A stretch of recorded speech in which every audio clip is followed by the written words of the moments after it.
The Chronologue. Episode: Frankenstein's Monster. Part 1. The Fog, the Fire, the Man. Somewhere in the Alps, 1818. The wind howls like it's warning you. Snow falls thick as sleep. And amid it all, there's firelight. A flickering pulse in the belly of a dead white world. A spark, and beside it, something impossibly large, unmoving, watching. Sharp wind, whistling through crags, crunch of snow, the hum and crackle of the chronopod, sputtering to a halt. Okay, South Geneva-ish, early 19th century, January. If hell froze over, I imagine it'd look something like this. The pod's got ice forming inside the hatch, and I'm pretty sure I saw a raven commit suicide just for warmth. He claps his gloved hands, exhales hard. But the real kicker? Someone's already out here, with a fire. Footsteps begin, a slow crunching in snow. Then pause. Wind gust. This never happens. Usually I land in chaos or emptiness, or once, a latrine pit in the 12th century Mongol territory. Fire's new. As he approaches, the fire glows brighter. Sparks rise. And there, crouched beside it, motionless, is a massive figure, broad shoulders, hunched spine, cloak wrapped tight. He does not look up. Gently from a few meters back. Hey, I don't mean to intrude, just trying to stay human-shaped out here. You mind? No response. The figure shifts. Barely. I've got no weapons. Just questions. And a thermos full of something like whiskey. Might be motor oil, hard to say with 1818 water standards. The figure finally speaks. Low, gravel over velvet. You're not afraid. Not yet. Most who find me, they flee, or scream, or shoot. Yeah, I've been on the other end of that. Not fun. Mind if I sit? No answer. Jude takes the risk, drops to the snow beside the fire, across from the figure, boots steaming. Silence stretches out. You built this fire? Yes. Not bad. I tried once in Babylon. Ended up setting my boot on fire, and a camel. Same week. The monster makes a sound, low, ambiguous. Could be amusement, could be a cough. His eyes flicker toward Jude now. Dark, wet stones, in a face made of ruin and sorrow. So, how do we start this? Start what? A conversation. You know, two beings, weird as hell, sharing warmth and words. I'm Jude. I travel. Time, space, stories. You? I am what was made, then cast out. That's not a name. It is all I was given. He shifts, and Jude sees more now. Not bolts, not Halloween makeup, but human, terrifyingly so. Bruised flesh, skin too tight in places, too loose in others. Like a collage of men, almost right, but not quite. His hands, one elegant, one warped. His mouth twitching, uncertain of its own muscles. Do you have a name you prefer?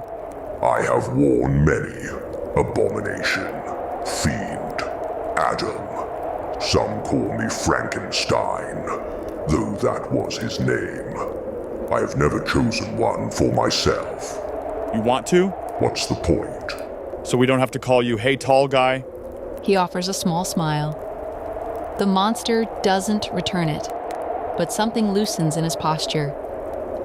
You joke. I cope. People laugh or cry or burn things down. I do all three, sometimes on the same day. The fire crackles. Snow drifts sideways. The wind lets up for a breath. Like the world itself is leaning in to listen. I've read your story, the one they tell. Their story. Yeah, not yours. A woman dreaming on a rainy night. A man, the creator, fumbling with secrets he did not understand.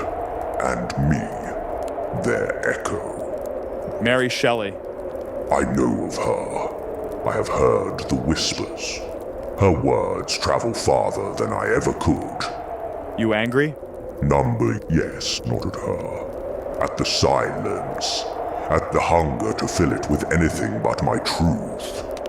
He grips his own wrist suddenly, as if trying to hold himself still. Jude doesn't speak. He lets it breathe. Do you think I'm real? In front of me? Talking? Freezing your ass off beside a fire you built? Yeah, I do. Many don't. They see a metaphor, a warning, a mirror held up to their sins, but not me. People love using others as metaphors. It's easier than meeting them. A log pops. Ash spirals up. The monster's eyes track the embers like birds escaping into the sky. I remember my first hour. The cold, the light, the pain of being. And Victor? Gone. Vanished. He looked upon me and saw only his mistake. Silence again. The monster doesn't cry, but Jude thinks if he did, it would be volcanic, not wet, but shattering. You've been alone a long time. Always. I walk the edges of the world. Mountains, forests, ice. I watched men light cities and burn each other. I've seen wolves show more kindness than scholars. That tracks. Jude pulls something from his coat. A silver flask, offers it silently. The monster stares, then accepts, sniffs, sips. What is this? A bad idea with a warm aftertaste. I've tasted worse. You've tasted humanity. That's already the full buffet of disappointment. The monster chuckles. A real one this time. Low, rusty. The conversation dips into a strange quiet. Not tense, not empty. The kind of silence that settles when two people realize they're not trying to run anymore. You ever wonder what your life would have been like if Victor had stayed? Every night, would I have learned peace, art, language without violence? Would I have been held? That's the real heresy, isn't it? Wanting to be loved more than understood. Yes, and neither was offered. The snow picks up again. Flakes gather in the monster's hair. He doesn't notice, or doesn't care. The fire snaps upward like it's trying to stay relevant. Why are you really here? Because your story was never yours. Because I wanted to hear your voice, not hers, not his. Because I think you deserve someone to sit by the fire and listen. The monster looks at him, and for the first time, something like trust flickers in his eyes. Then ask. While the wind sleeps, ask me anything. End of part 1.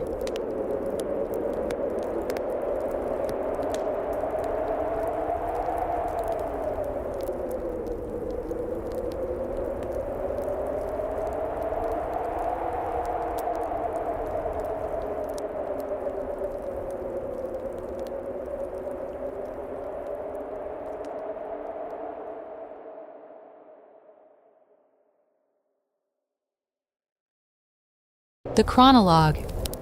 Episode: Frankenstein's Monster. Part 2: Ashes in the Snow. Chapter 1: The Cabin. The fire hisses as wet wood catches. Jude hunches forward, blowing softly into the coals. Across from him, a shape looms, enormous, quiet, barely breathing. The monster sits still as though carved into the cave's stone. Snow gathers at the entrance. Neither moves. All right, take me back. Wherever the beginning of all this was, go there. There is no beginning. Not really. Just code and observation. That's as good a place as any. It was winter. Always winter, in my memory. I found shelter behind a farm cottage tucked in the woods. I didn't know what I was looking at then. I had no names for anything, but I watched every single day for months. The Lacey family? Yes, Felix, Agatha, and their father, the old man, are blind. But he saw more than most. What were they like? Kind, or trying to be. Poor, yes, but still giving to each other. They sang sometimes. Not well, and they told stories at night, voices soft as the wind outside. I pressed my ear to the wall to hear them all. The monster's gaze is far away. The flames reflect in his pupils, dancing like tiny ghosts. At first, I only knew their sounds. Agatha's laugh, the way Felix slammed doors when angry. But slowly, I learned. They read aloud. History, poetry, philosophy. I repeated the words under my breath until they were mine. So they were your school? They were everything. Language, gesture, tone. How to speak without threat. How to hold silence with care. I saw them grieve and embrace. I copied all of it. But they never knew you were there. Number I became part of the environment. Like wind through the cracks. I left them gifts. Stacked firewood, foraged mushrooms, dry kindling when storms hit. I thought, if I showed them kindness, maybe they'd feel me before they saw me. And did they? The monster. They felt something. I saw it in the way Agatha would pause, staring into the woods like she sensed eyes on her. Felix muttered once about angels or ghosts, but they never named me. You were building toward something, toward contact. Yes, and then one morning, I decided it was time. Chapter 2. The Mirror. The wind moans at the cave's mouth. Jude tosses another log on the fire. The monster's shoulders rise, then settle. When he speaks, it's slow. Weighted. Before I revealed myself, I found a mirror. Shit. It was cracked, a discarded thing in their shed. I'd never seen a full image of myself, just water reflections, distorted, rippling. This was clearer, crueler. What did you see? A face that didn't match the voice I practiced. Eyes that didn't belong together. A mouth that looked unfinished. It was like someone had tried to sculpt grief from clay and given up halfway. Did you know what ugliness was? Or did they teach you that too? They taught me what beauty was, and I learned what I was by subtraction. The monster's fingers flex. He rubs his thumb across his palm as if scraping something off. I asked the mirror out loud, "Am I evil?" And? It didn't answer. That's mirrors for you. I broke it. Not out of rage, just clarity. It was never going to lie to me, so I silenced it. Was that the first time you hated yourself? Number. But it was the first time I realized I was not hated. I was designed to be alone. Chapter 3. Fire and Ice. Jude pours from a flask into 2 cups. The monster doesn't drink, but he holds the cup anyway, like it's part of playing human. So, what happened the day you made contact? The old man was alone. I approached slowly, spoke softly, told him I was a traveler, lost, cold. He invited me in, held my hand, called me friend. But his children came back. Felix struck first. Agatha screamed. I didn't fight. I tried to speak, but when Felix hit me a second time, I ran. You didn't fight back? Not then. The rage hadn't set in, just the numbness. But that night, it changed. The monster stands, walks to the cave's edge. Snowflakes land on his skin and vanish like they're afraid. I returned with a torch. I stood there watching the house, my house, in my mind, and I set it ablaze. It felt like mercy. I was burning down a lie. A lie that you could be one of them. Exactly. And in that fire, I felt alive. Not happy, not free, but awake. Like the pain had turned into something I could control. Is that when you decided humans were the enemy? Number. It's when I decided I didn't belong to anyone. And morality, did that come later or did you feel it then? I felt injustice, but morality, I had no mirror for that. Chapter 4. God. Father. Thing. The wind outside shifts direction. Jude pulls his coat tighter but keeps his eyes on the monster. The cave feels smaller now. The fire dances in rhythm with the monster's voice. So when did you find him again, Victor? Weeks later, maybe months, time had become strange. I found him in the mountains, ragged, gaunt. He looked at me and wept. Out of guilt? Fear, mostly. But there was something else. Recognition. He saw his work. He saw his son. Jude flinches slightly. That's fucked up. It was all fucked. I told him I needed someone. A companion. Not a lover. Not a servant. Just a witness. And he agreed. He swore it.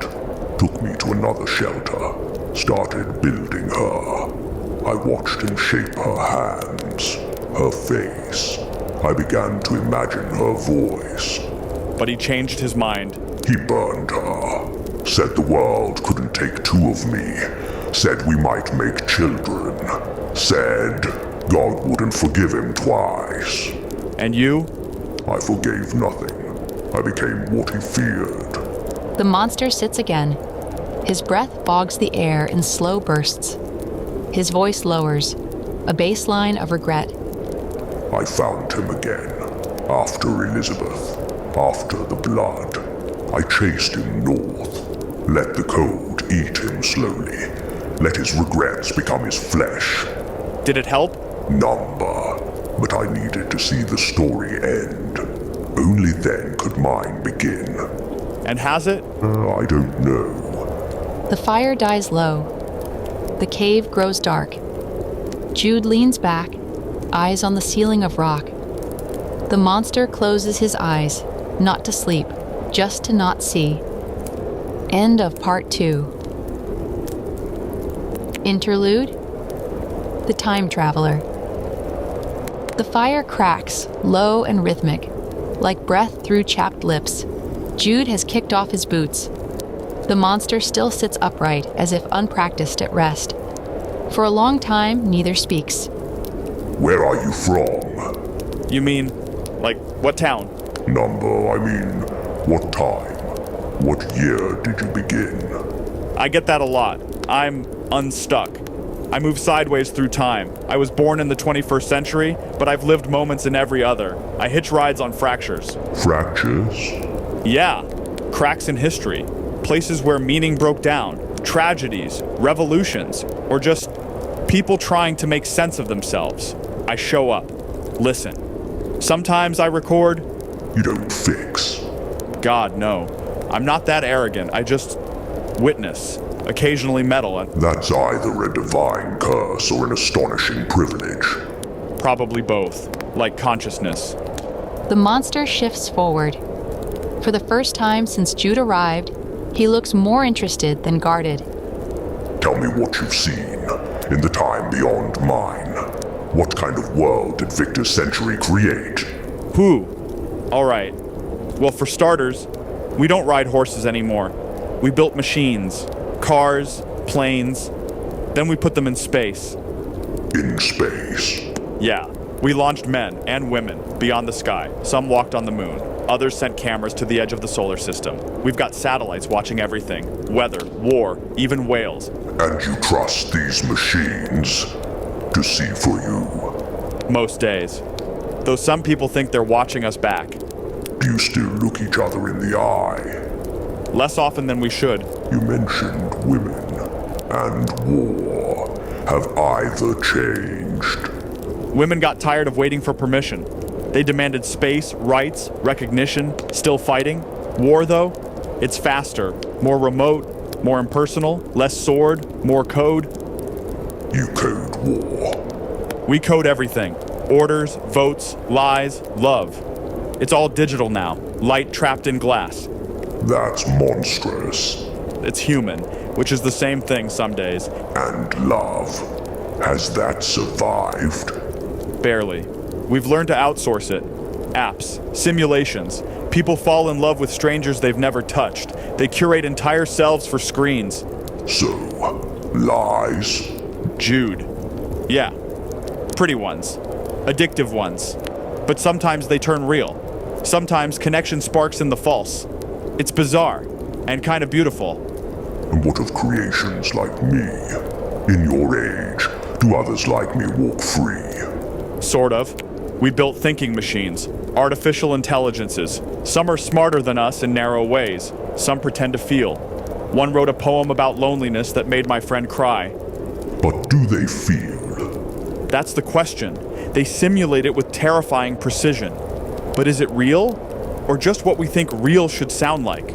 Would you ask a child that? Number... Then maybe don't ask it of us. Silence. Jude nods, accepting the correction. Do you dream? Constantly. Do machines dream? We programmed them to. Now we're not sure if that was a good idea. You've played God again. Always. We can't help it. Then tell me, time traveler, what does your God look like? That's complicated. Humor me. In some places, he's a bearded man with lightning. In others, a woman made of data. Some worship math. Others worship money. Some just stare at the stars and whisper, "Show me something." So faith remains. In different shapes. Sometimes it saves people. Sometimes it burns them alive. Like fire. Exactly. And death. Still undefeated. Though we've tried. We freeze bodies. We digitize minds. We invent pills, prayers, and philosophies. But death always wins the long game. Good. Why good? Because permanence corrupts. Pain that never ends becomes cruelty. Even joy stretched infinite turns hollow. Mortality defines meaning. Well said. That frightens you. Yeah, a little. Jude shifts. The fire hisses low, the warmth now only inches from fading. Do you still tell stories? In your time? Endlessly. We binge them. We build universes inside screens. Billions of hours of stories every day. Some beautiful, most disposable. Then truth has become luxury. Truth's always been a luxury. We just got better at selling the knockoffs. You've seen too much. Probably. Do you still cry? All the time? You? Sometimes. But not for myself. For who then? For the man I never got to be. For the father who wouldn't stay. For the mirror that broke before I could decide who I was. That's brutal. It's life. Yours. Mine. The same wound. Different ages. Yeah. You should sleep. You gonna vanish when I wake up? Maybe. Maybe not. What matters is, I spoke. You listened.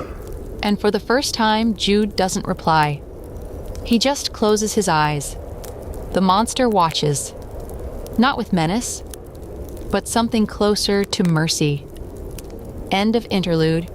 To be continued in part 3.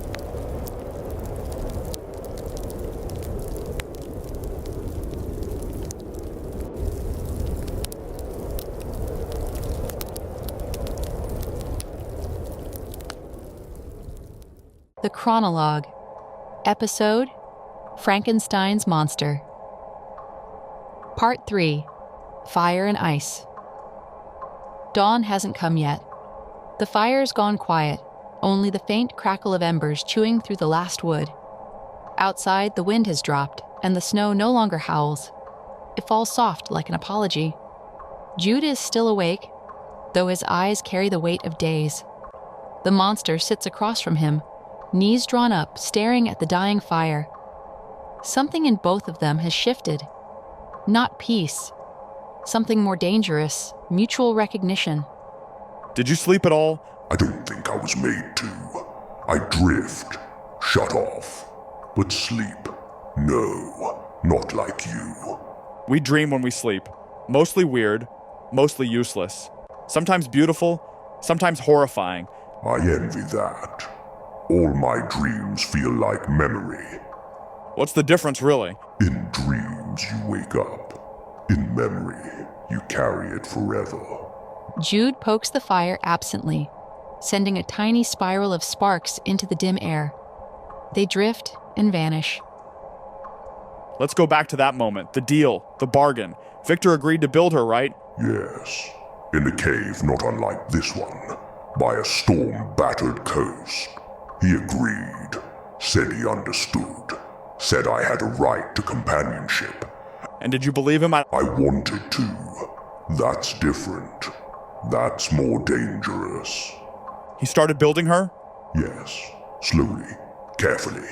It was like watching a magician disassemble guilt. Her limbs laid out like promises. I remember the moment I saw her eyelids, not open, just sculpted. I imagined the color of her eyes. I gave her stories, gave her a name. That was my mistake. What was it? I never said it aloud. But you whispered it. Every night, like a prayer. The monster's hands are folded now. Not clenched, folded like a child listening to a bedtime story he already knows ends badly.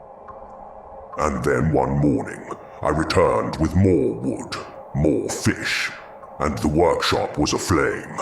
Victor stood outside it, crying, said he had done what he had to, that her existence was a gamble he could not permit. He burned her, not with regret, with certainty. He was afraid. Yes, but not of her, of what she might make him feel. And what did you feel? Nothing at first, then a kind of clarity, like, oh, that's what I am. Not a son, not a man, not even a monster, just interruption, a god's mistake sweeping up after itself.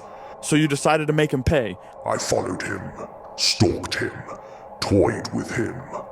I let him feel me behind his every step. I let his fear ferment. Then I found her, Elizabeth. Victor's bride. His escape plan, his bomb. I killed her. Not to hurt her. I didn't know her, but to fracture him. And it worked. He broke. He chased me through countries, through ice, through silence. You led him here. He thought he was hunting me, but I chose the path. I chose the code. I wanted him to see what it felt like to die surrounded by silence. No audience, no forgiveness. The cave is utterly still. Even the fire, exhausted by the truth, burns low. But here's the part I didn't expect. What? He asked my forgiveness, just before he died. Not loudly, not theatrically, just quietly, as if the wind was the only one listening. And did you forgive him? I didn't answer. I still haven't. Do you want to? Some days.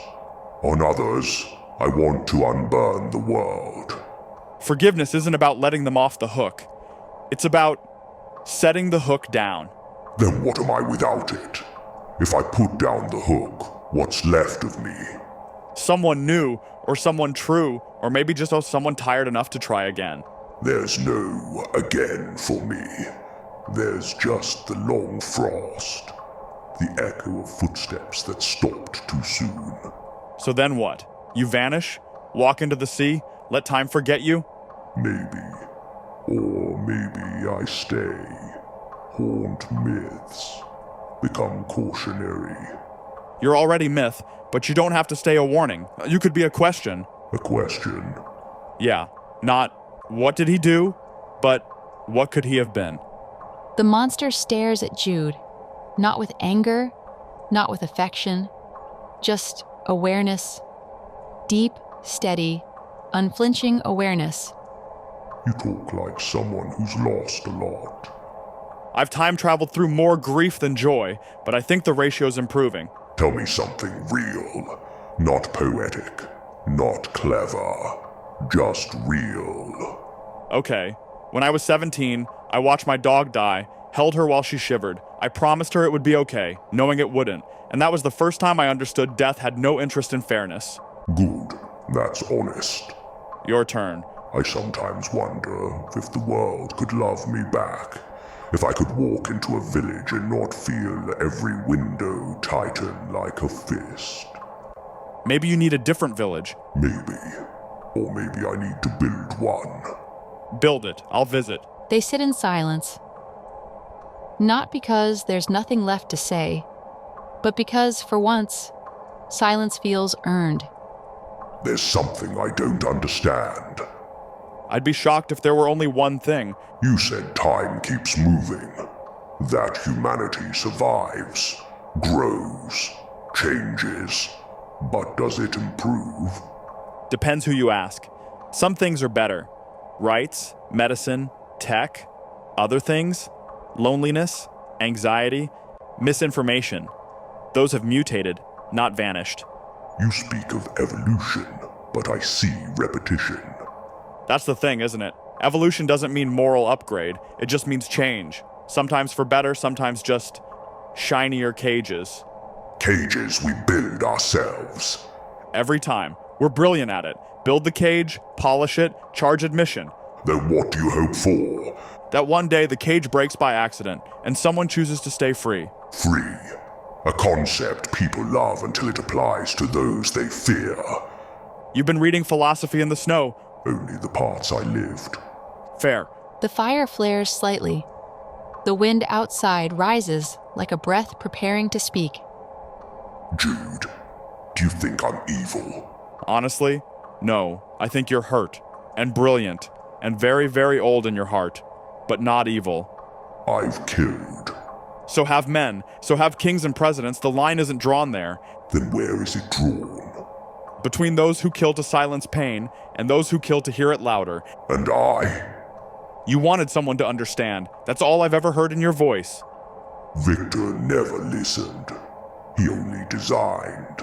A god too terrified of his own blueprints. You didn't need a god. You needed a parent. Or a friend.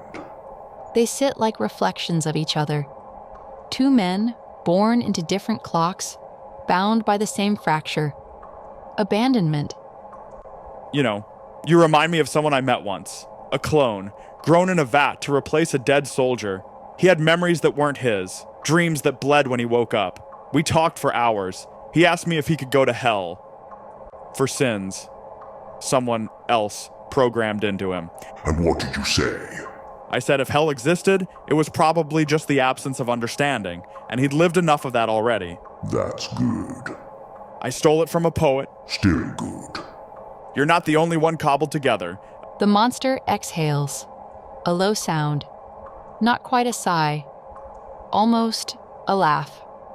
One last question. Sure. If you could do it, start over, would you? Hell no. Why not? Because this mess, these scars, this weird career hopping centuries and meeting stitched together legends, it's made me. I wouldn't be me without it. You can't carve a path through pain and expect to come out the same. Number you come out truer. Exactly. The cave breathes. Not literally, but it feels like it. The silence is not empty. It's full of something unspoken. Thank you. For what? For not running. For not flinching. For not asking me to be anything less than what I am. Same. The fire dies. Not in tragedy, just naturally. Jude pulls his coat tighter. The monster stands. This is where we part. Yeah, I figured. But if anyone asks... I'll tell them I shared a fire with someone more human than most humans I've met. Careful. That'll ruin my myth. Good. The monster turns, walks into the snow. No footprints behind him, just a deeper quiet. Fade to black.